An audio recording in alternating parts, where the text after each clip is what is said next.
One email, 10 seconds. That's all it takes to hand someone your password, your money, or even your identity without realizing it. Today, I'm breaking down the 5 things you should never share through email, plus what to do instead. However, there's one item on this list that most people believe is harmless until it locks them out of their own accounts.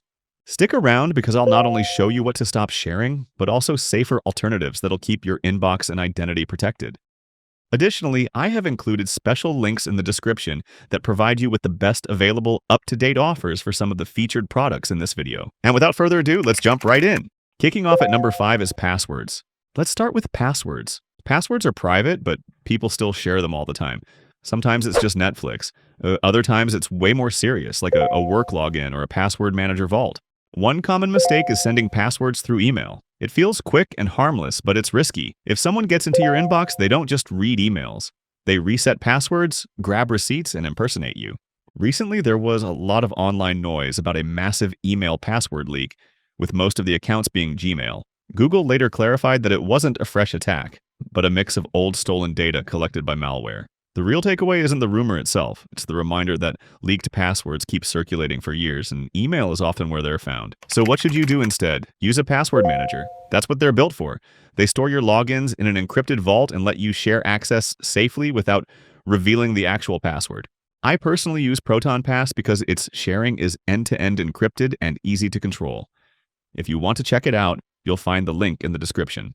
Now that we have established how risky password sharing via email is, the next thing you shouldn't share raises the stakes. This brings us to number 4, financial information. Financial details should never live in your inbox. People often email things like card numbers, bank details, statements, or screenshots because a bank or employer asked for them. Sending is one thing, leaving them sitting in email threads is where things go wrong. If your inbox gets breached, that information becomes instant cash for scammers. So here's the safer approach.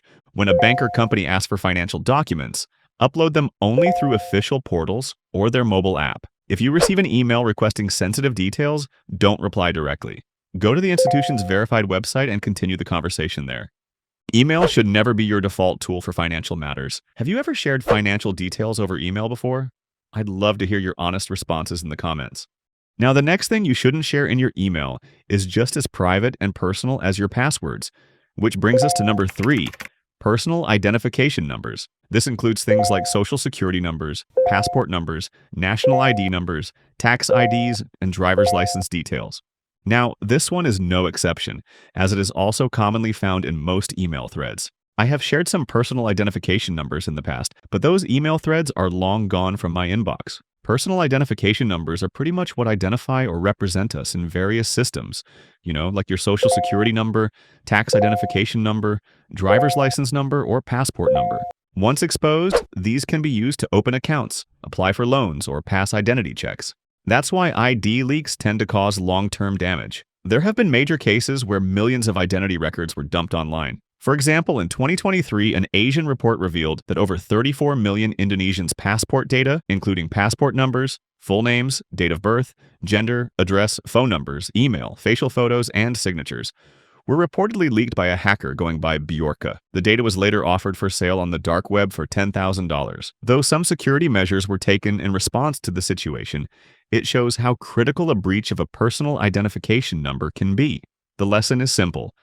Once that data leaks, you can't take it back. If you ever have to send ID documents, avoid plain email. Use official portals whenever possible. If email is the only option, use an encrypted service that lets you protect attachments with a password. Proton Mail and Tutamail both support this. You encrypt the file, then share the password through a different channel, never in the same email. And if you are the type who works and moves sensitive and confidential docs around digitally within a given organization, the next thing I'm about to discuss shouldn't be sitting in your email threads. This brings us to number 2, sensitive company data or confidential files. If you're finding this video helpful, take a moment to like and subscribe for more cybersecurity tips like this. All right, moving on. Now, this one is a big one. You'd be surprised how often people forward work documents, reports, or client files through regular email so casually. These could include internal strategy, decks, invoices, customer lists, or even unreleased project details. Now, here's why it's abominable to share such sensitive data or files in your email. Once an email leaves your company's secure environment, you lose control over it. All it takes is one misaddressed message, one employee using a personal account, or one phishing link for that information to end up in the wrong hands. There have been high-profile breaches where internal emails and files were exposed simply because they were shared casually and ignored until it was too late. For example, the 2014 Sony Pictures breach, in which hackers infiltrated the company's network, rendering employee computers unusable and stealing massive amounts of confidential data, including private emails, unreleased films, and internal business information. What made it worse was that the attackers had sent warning emails days earlier, which were ignored because they got buried in executives' inboxes or mistaken for spam. The incident became one of the most damaging corporate breaches ever recorded, exposing how unsecured communication channels can turn into open doors for cybercriminals. So instead of attaching company files to emails, the fix is straightforward. Use your company's secure systems or encrypted cloud drives. Tools like Proton for Business or properly configured Google Workspace with client-side encryption are built for this. Before sending anything, ask one question. Is it okay if this landed in the wrong inbox? If the answer is no, don't email it. Now that we are down to the last one, what do you think it would be? I'd love to hear your guesses in the comments. Now, this one might seem less risky, but I'll reveal why it deserves the #1 spot, and private conversations or attachments containing personal data come in at #1. This one feels harmless, until it isn't. Think of it like this. An email attachment or message that you intended only for one friend, one colleague, or yourself gets forwarded, intercepted, or leaked. What once felt safe inside your email suddenly becomes public. It might be a PDF of your journal, a conversation about a health issue, photos from private life, or voice notes you never expected others to hear. Because when you share it via email, especially without strong encryption, you are indirectly giving up control. That attachment sits in your recipient's inbox. Worst case, it may even be forgotten. And if that inbox is hacked or accidentally sent to the wrong address, all that intimacy, all that trust is exposed. So here's what to do instead. Use end-to-end encrypted messaging for private conversations. If you must send an attachment by email, encrypt it and share the password separately using a password manager. Also, use email services that support expiring messages. Proton Mail offers this, letting you set emails to auto-delete after a set time. Also, one extra tip, delete sent personal emails once they're no longer needed. Most email services clear trash automatically, which reduces long-term risk. So now that we've established how risky it is to share a personal conversation or a private attachment in your email without proper security measures in place, it is also important to know that it can be much more damaging than sending a password or bank details by email. This is because certain aspects of your personal life should stay private. If they are leaked, you don't just lose data, you lose trust and peace of mind. Maybe even parts of your identity you can't replace. If you've ever shared a private email or attachment you didn't want anyone to know, but somehow went public, kindly share your story in the comments.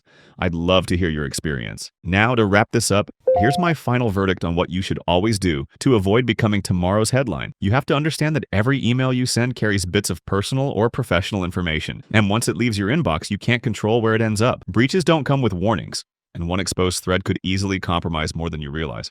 That's why tools built with encryption and privacy matter. Services like Proton Mail are designed to keep messages unreadable to anyone except the sender and recipient, even the provider itself. Proton didn't sponsor this video, but you can support the channel by using the special links in the description to save up to 70% on the featured Proton products. Feel free to check them out before the window closes.